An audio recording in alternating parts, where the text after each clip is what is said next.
Bom, para a gente é um prazer enorme estar com todos vocês. Hoje estamos recebendo Maria Morim, direto de Portugal. É a estreia de Maria Morim e quase que a gente perde a estreia com a Maria Morim, mas ela chegou a tempo e estamos aqui para fazer essa live para falar. A Maria Morim está em Portugal, mas não vamos falar da Espanha, porque vamos começar diferente. E tem duas lives sobre Portugal, mas vão ser nas próximas lives que a gente vai estar falando de Portugal. Vamos falar da Espanha, que é um assunto bem interessante que a gente vai estar abordando.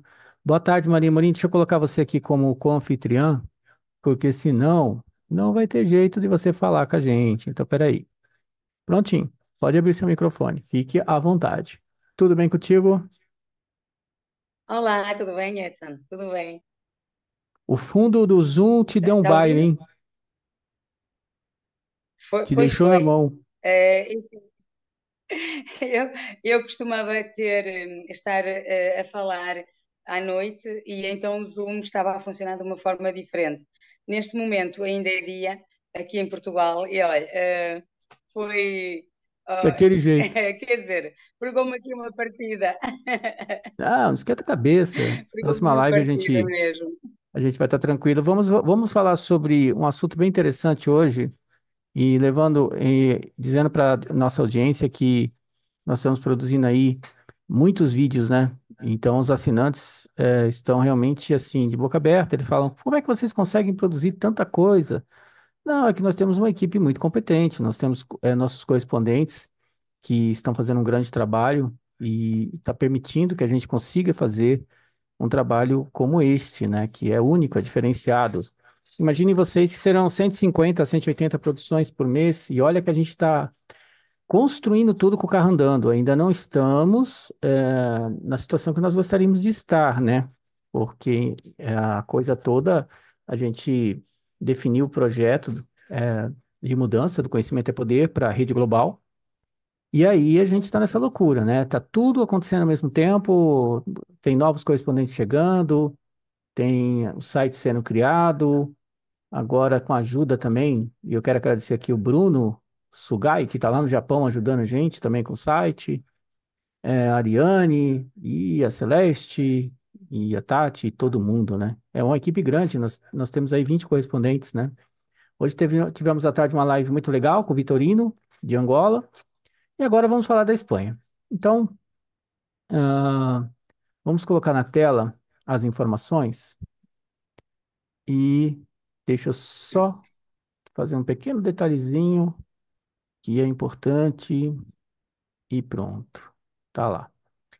Bom, é o seguinte. Aqui nós podemos dizer que dá para equalizar o que está acontecendo na Espanha e em Portugal, a gente fazer um bate-papo, um bate-bola com os dois países. Eu acho que é bem possível. E, e como a nossa querida Maria Morim está em Portugal, vai ser bem interessante porque eu posso direcionar as perguntas para as duas situações. Só quero te fazer uma pergunta de curioso. Curioso mesmo. Espanhóis e franceses se dão bem ou tem algum tipo de rixa, algum tipo de. Porque tem uma história, né? Tem todo um processo, foram países aí dominantes durante um período. Eu não sei se tem alguma coisa na história que coloca os dois em conflito, se vocês têm uma rivalidade histórica, ou é tudo tranquilo, se dão bem. É assim, depende das pessoas, Edson. Há pessoas que realmente. Mas isso é em qualquer lado, temos que ser francos, em qualquer lado. Claro que houve essa história destas guerras, entre aspas, de um país para o outro, não é?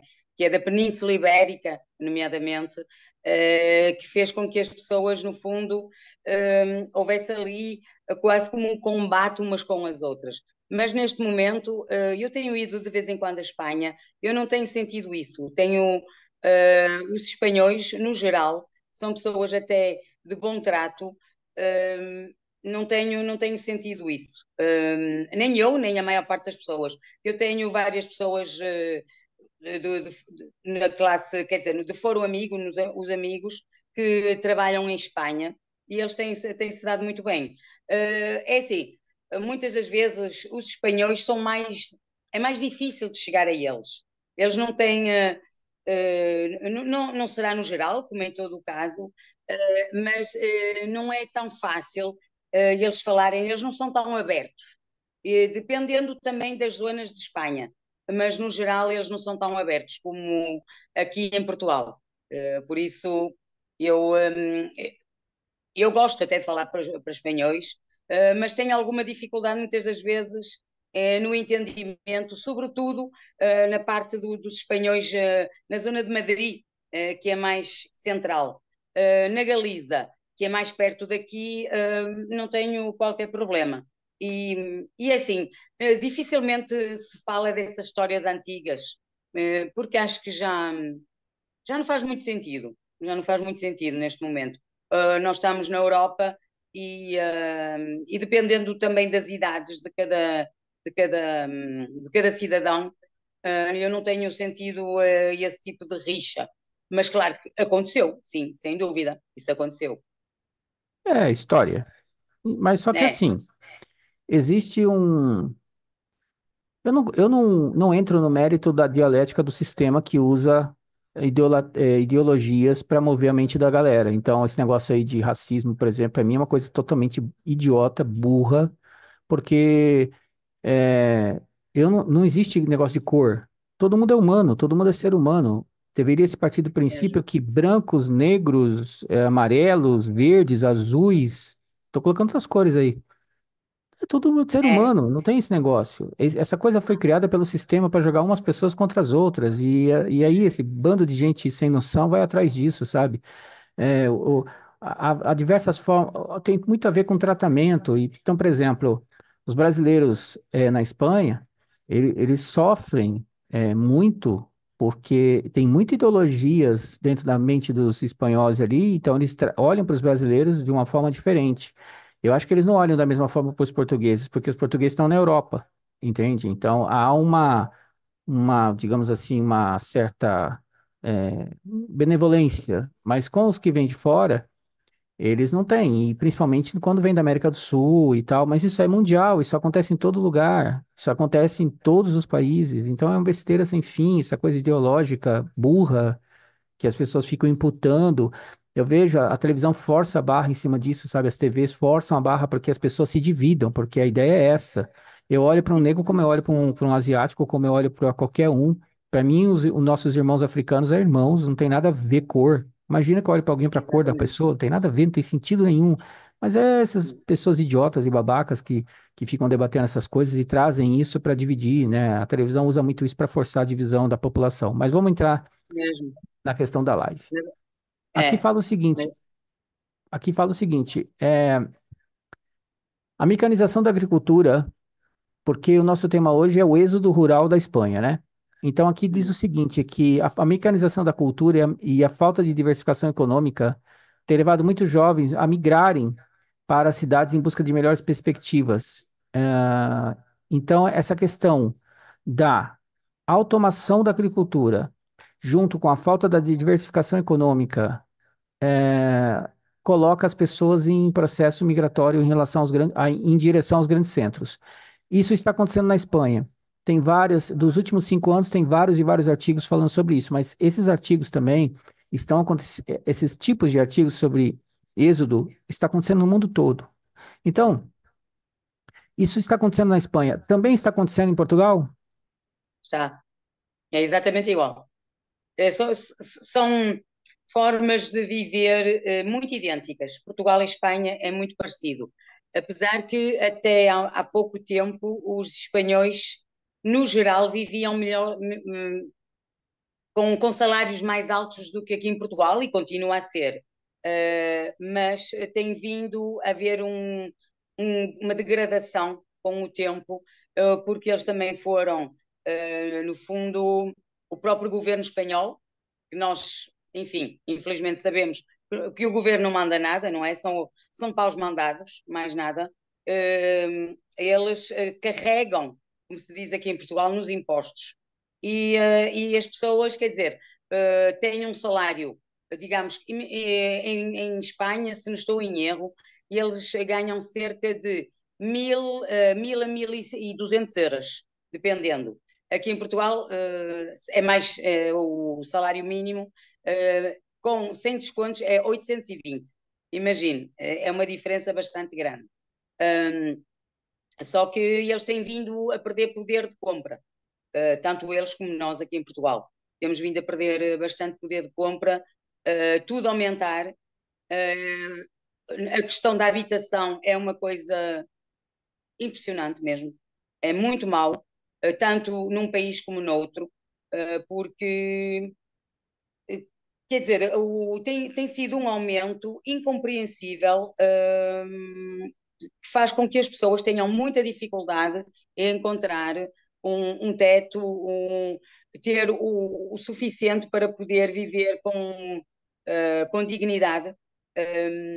E tem vindo a acontecer tanto em Espanha como aqui em Portugal. Nos meus conhecimentos, as pessoas lá dizem que, apesar de tudo, pronto, eles têm um salário mais alto do que aqui, mas também já estão a viver com muitas dificuldades, como tem acontecido. Pronto, nós somos irmãos, no fundo, todos nós, e somos vizinhos, e realmente lá também tem vindo a degradar. O poder de compra tem sido cada vez mais difícil de alcançar.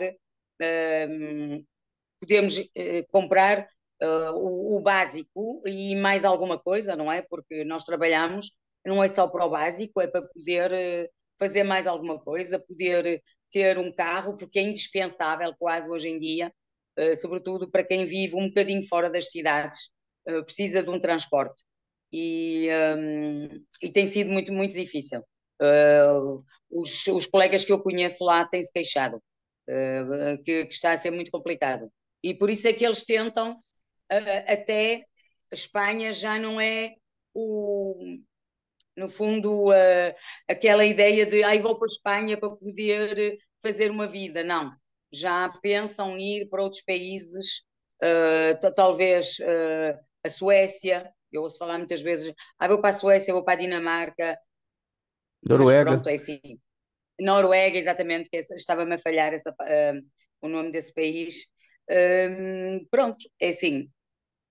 No fundo, eu acho que aos bocadinhos está a atingir todas as camadas. Aos bocadinhos, isto está uns mais, outros menos, porque nós também aqui em Portugal, Edson, falando do meu país, sempre foi difícil a vida da grande maioria dos portugueses. Espanha deu um salto. Os espanhóis deram um salto muito maior do que os portugueses. Aliás, nós sabemos que a grande classe de imigrantes é portuguesa. Neste momento, sim, são brasileiros, temos muitos brasileiros aqui em Portugal e eles espalham-se também pelo mundo fora, não é? Mas aqui em Portugal nós temos muitos milhões, porque imaginemos, aqui em Portugal, desculpe estar a falar de Portugal, uma vez que o assunto é Espanha, mas pronto, somos aqui vizinhos e nós aqui em Portugal, estatisticamente, somos cerca de 11 milhões aqui em Portugal, mas fora disso, temos mais de 2 milhões de pessoas espalhadas por esse mundo fora. E Espanha também está a acontecer, claro. Isto Então, está a acontecer um bocadinho aí por todo o mundo. eu te faço a seguinte pergunta. Antes de entrar, voltar lá para o nosso tema, voltar para a nossa pauta, eu queria te fazer a seguinte pergunta. Bom, você segue a rede há quanto tempo? 3 anos e meio, sensivelmente. 3 anos e meio. Então, já é um bom tempo. Bom, você sempre ouviu a gente dizendo que a coisa ia ficar ruim na Europa, a coisa ia ficar ruim na Europa e a coisa ia ficar ruim na Europa. Bom, a coisa está ruim na Europa. E aí, eu te pergunto a seguinte situação. O que aconteceu agora recentemente com o lance dos gasodutos, a ação de uma estrutura de poder que está acima dos governos, que estão movendo, isso que você está vendo do aumento da habitação e do aumento das coisas é reflexo da gentrificação mundial. Ontem, inclusive, eu falei sobre isso com a doutora Cláudia Carvalho aqui,